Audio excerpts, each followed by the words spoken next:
Hello everyone, welcome back to my another new blog. তো অনেক দিন পর একটা ব্লগ তোমাদের সঙ্গে শেয়ার করলাম, কারণ অনেক দিন ধরে তোমাদের সাথে কথা বলিনি, ব্লগ ছাড়িনি, মানে কাজের মধ্যে বিজি হয়েই যাচ্ছি, কি করব বলো। যাই হোক, উইন্টার এসে গেছে, সবার তো উইন্টারটা খুবই পছন্দ, প্লাস আমারও তোমাদের মতোই আমারও উইন্টারটা খুবই খুবই পছন্দ। প্লাস এই উইন্টারে আমার অলরেডি অনেকগুলো বিয়েবাড়ি পড়েছে। তোমাদের কটা বিয়েবাড়ি পড়লো অবশ্যই কমেন্টে জানিও, কারণ তোমাদের কমেন্ট পড়তে আমার তো বেশ ভালোই লাগে। আর এই বছরে 3টে বিয়েবাড়ি আমার হয়ে গেছে খাওয়া, এখনও একটা বিয়েবাড়ি বাকি আছে।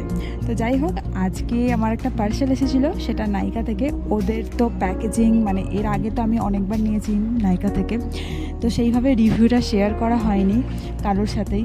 তো ভাবলাম এইবারের ওদের রিভিউটা শেয়ার করা যাক। এটা আমি কোনো অ্যাড দিচ্ছি না, কারোর কিছু মানে কোনো কিছুর জন্য অ্যাডই দিচ্ছি না, বাট রিভিউটা আমি শেয়ার করলাম। ওদের প্যাকেজিং নিয়ে আমি আলাদা করে কিছুই বলবো না, দেখতেই পাচ্ছ কতটা সুন্দর করে ওদের প্যাকেজিং। তো উইন্টারে আমার হেয়ারের জন্য কিছু জিনিস আনাবার ছিল, তো একসঙ্গে অর্ডার করেছিলাম। এই আমার অলিভ অয়েল ছিল, কাস্টার্ড অয়েল ছিল, তো এই কটাই জিনিস আমি আনিয়ে নিয়েছিলাম। তো ভিডিওটা এখানেই শেষ করলাম। ভালো লাগলে অবশ্যই লাইক কমেন্ট শেয়ার করতে ভুলো না, আর তোমরাও জানিও উইন্টারটা তোমাদের কেমন লাগে। তো দেখা হচ্ছে পরের কোনো ভিডিওতে। টাটা।